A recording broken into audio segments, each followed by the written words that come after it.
Welcome to another video, guys. Today we're going to be talking about one of the most important things any new and mid-game player should be doing right now, which is farming the new event dungeon. Getting yourself a ton of pinpoint gear and most importantly accessories would really skyrocket most people's accounts, because this way you're going to be getting yourself 10 extra speed just from your ring plus amulet, which is absolutely essential. So I hope you find this video helpful, and if you do, a like and subscribe would be appreciated. Don't forget you can check me out live on stream each Tuesday and Thursday where I do free account takeovers for you guys. And also, if you want to support the channel for free and start rate the right way, you can download the game from my premium download link to start yourself a second account the right way with 4 amazing champions, and you're also gonna have 48 hours to use the promo code section. But now, let's get into the video.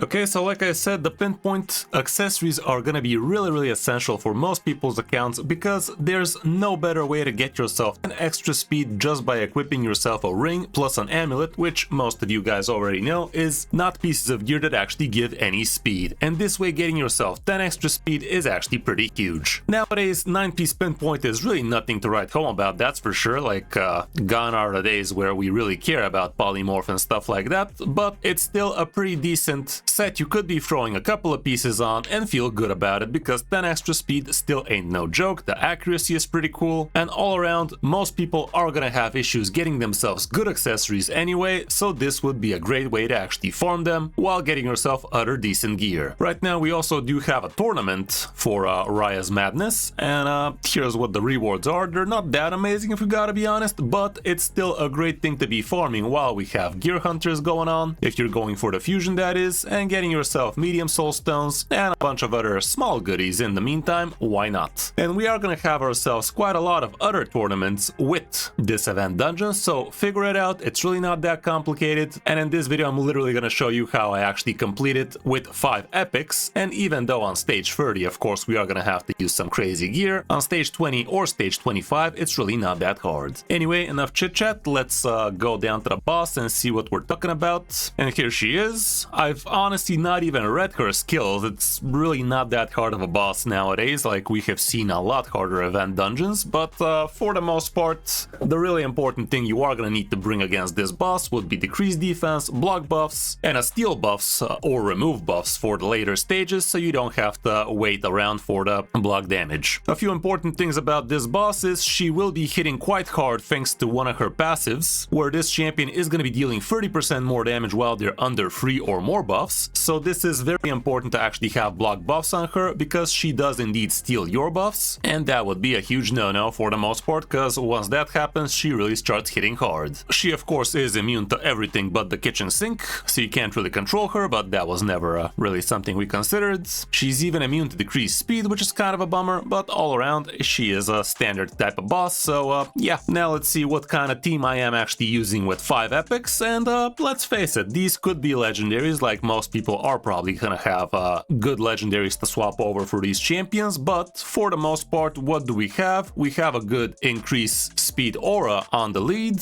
that also brings increased turn meter as well as decreased defense, which not that important, the decreased defense part. So for me this guy definitely could be swapped out for a legendary like Glaciad, because he also brings increased accuracy, which is very important. We also have a steal buffs champion, which is going to be very important for stage 30, where we are going to be having issues with things like Niame, because she is gonna keep on bringing block damage, and that is a huge no-no. We have an increased speed champion like the Gore, who also has revive if somebody kicks the bucket. We have Ugo for the block buffs, which is gonna be essential. He also brings decreased defense if nobody else landed it, but we already have 2 other champions that are supposed to do that. And lastly, of course, we have Seer, which is the queen for event dungeons. It seems like I don't think there has been an event dungeon where Seer hasn't been absolutely OP in some kind of team. The cool thing about Seer is you literally just need to build her with a ton of crit damage, of course crit capped, and other than that she really doesn't care too much about scaling. Like, you don't need to bring her a ton of attack or anything like that, because her damage is based on enemy max HP, and this is the only skill you actually care about. So yeah, when you are building Seer, it's all about the crit damage, nothing else matters. That's why you could also give her an accuracy chest if you have a good one with a lot of crit rate, crit damage, and speed preferably. So there's that. And yeah, let me just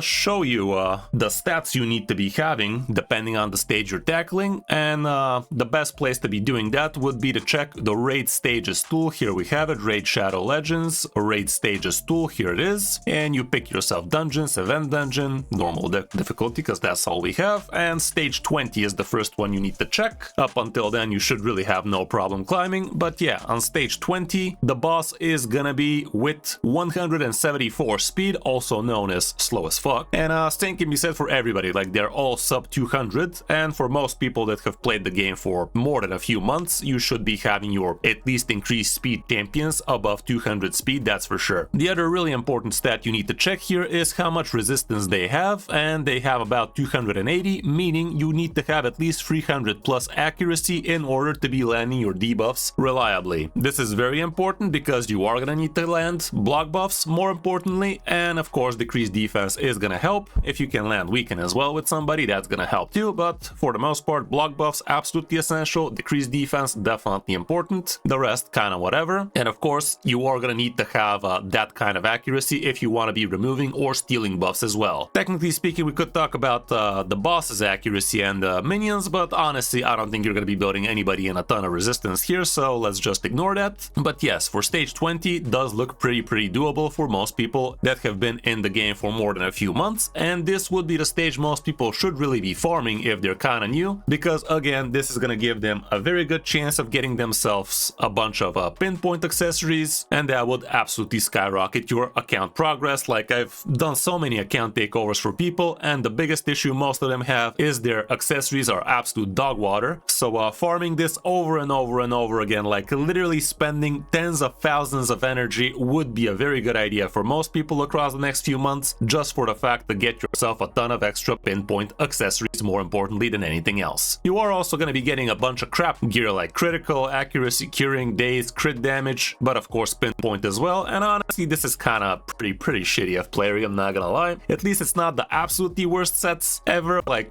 crit rate, crit damage are okay sets, same can be said for accuracy, curing is absolutely god awful, same can be said for daze, but still this is gonna be very worth it for you to be farming event dungeons as much as you possibly can, just so you can get yourself a ton of the accessories. And at least for the accessories you don't have a chance of getting yourself basic bitch ones, so at least you know you're gonna get yourself a good chunk of pinpoint accessories this way. Moving down to the harder stages, let's move down to stage 25 where the ads also change. Here we are gonna have legendary enemies like Estrid, like Beard, Elva, and also Ray, but more importantly let's see what kind of stats we're gonna be eyeballing here, and the speed here goes up to 230 from Estrid, which as you guys should know, she is a speed lead that gives increased speed and also decreased speed for the enemies, so you definitely need to be faster than Estrid, because if she takes a turn everybody else probably will, and that's gonna be a big no-no. Elva also brings cleanses and such, and the block debuffs would not be very fun, so very important to be faster than 230, at least with your speed lead, who should be bringing turn meter boost so that everybody else from your team takes a turn before the enemy does, because if that happens it's gonna probably become messy. In terms of accuracy needed here, it's not gonna be that big a deal, it's still gonna be under 400, which is nice, it's just gonna be above 375 if you want to be reliable here. This means you are gonna have 95% chance of actually landing debuffs, so you still might have unlucky runs where somebody gets resisted or something like that, but for the most part this should be reliable for you. And now let's move down to stage 30, which is where most people should want to be farming, but of course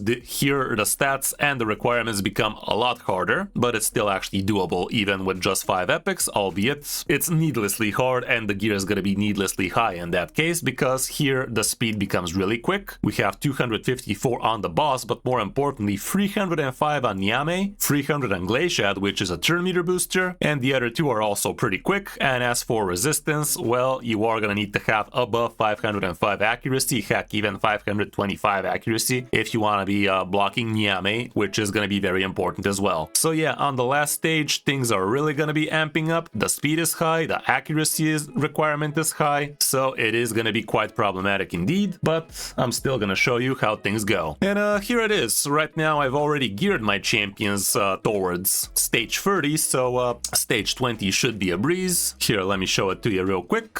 We have it set on auto, and what's gonna be happening, we have Madame Ceres, which brings the steal. Madame Ceres is in here basically for the last stage, because that's where the steal is really important, but after that we have Ugo with decreased defense and Hex. The Gore brings a little bit of buff so that Seer actually amps up the damage, and then everybody goes down to the floor, cause reasons. Seer definitely is pretty strong like that. Let's just fast forward here and see the rest of it.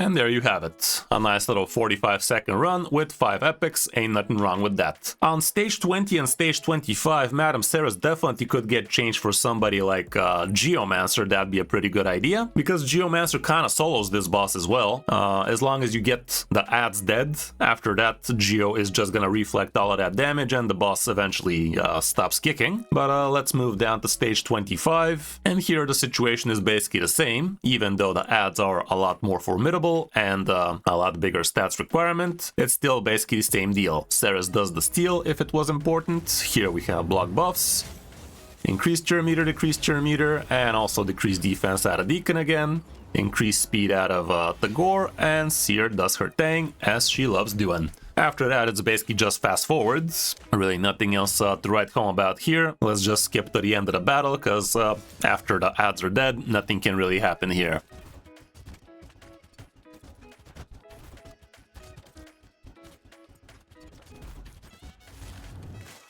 And there you have it, under 2 minutes, ain't nothing wrong with that. Of course, Seer is the star of the show, according to the damage at least. And now let's check what's happening on stage 30, where things definitely are a lot messier, and I had to change a few builds for it to work, but still, the situation is kind of the same. Like I said, Seer is actually only in here for the sake of stage 30. Up until this point, Seer could have been a Geomancer, so if you're trying to farm stage 20 or stage 25, you can definitely change out Seer for a Geo, and you're gonna be a lot happier, because Madame Ceres really didn't bring much to the table against those fights, but here it is, stage 30. Let's slow it down again, and here we go. Madame Ceres does the steal. Ugo blocks, turn meter boostage action. We get buffs out of the Gore, which is important for extra damage out of Seer, and boom goes the dynamite. Kind of problematic that Glaciad actually survived here. This might become messy real quick. The Fear procced, however, which is nice. So hopefully this Glaciad dies before he gets to mess things up for us here. Kind of feels like he won't, but I think Seer is gonna be back online. Oof, this is trying to look messy, not gonna lie.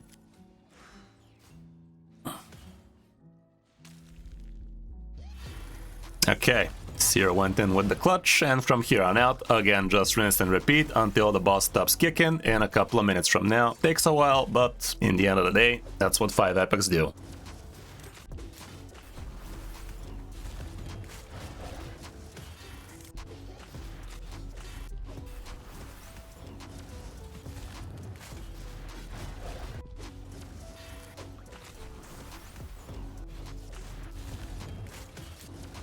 And there we have it again, under 3 minutes, definitely not the worst. Got ourselves a crappy pinpoint accessory, but even this pinpoint accessory could end up being useful even on my freaking account, just for the sake of the 10 extra speed. Like some champions, you really don't care about anything else for the stats at the bottom, you just want that extra speed, so that could be good. And yeah, that's really about it for this epic team. Of course, the stats are gonna be a lot bigger than most people would be happy with. My Seer is absolutely built through the roof. Let me move my ass. And here it is, ton of crit damage, good amount of accuracy, but it's actually not good enough for stage 30 if we want to be using just Seer for the steal. But if you actually could dish out a 525 accuracy good Seer build here, it would be even not needed to be bringing Seer to the table there. I mean Madame Ceres. Moving now to Ugo, it's just a random pinpoint gear, nothing really too crazy. We just wanted to have above 525 accuracy, the speed above 300, that kind of stuff.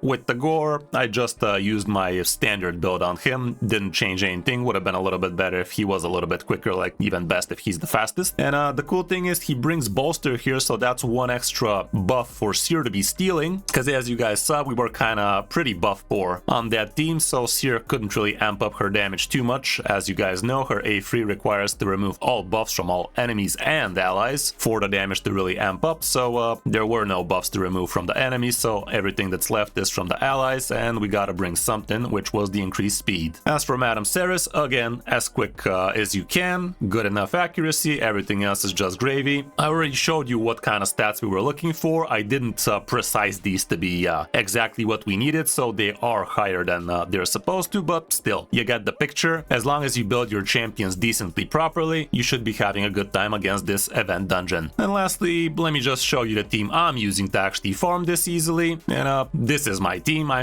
didn't really finesse it or anything like that, like I just slapped in the most obvious champions. We have Glaciat in here for the turn meter boost, for the speed aura. We have Lydia for decreased defense and weaken, and after that we just have a ton of damage. Marius has the buff strip, which is important. Commodus is just a 6-star mythical, so he's gonna be clapping cheeks nice and quick. And of course we also have a 4 in here, which does bring ignore block damage, so that's gonna be pretty important if all else fails. And that's really about it. Here's what the team looks like in action. But yeah, for the most part it's a pretty straightforward boss, guys. As long as you have figured out the logic behind this boss, you should have no problem farming the shit out of it, and you really should. Like, anybody should really be farming a lot of this just to get themselves the 10 extra speed from their ring plus amulet combo, and you could get yourself some pretty nasty banners as well if you get lucky. It's really gonna be the best place to be spending all of your excess energy right now, that's for sure. There are better teams there than this, there are faster teams of course, but this is what I'm using. If it ain't broke, don't fix it kind of deal. So yeah, we're farming the hell out of it with this thing.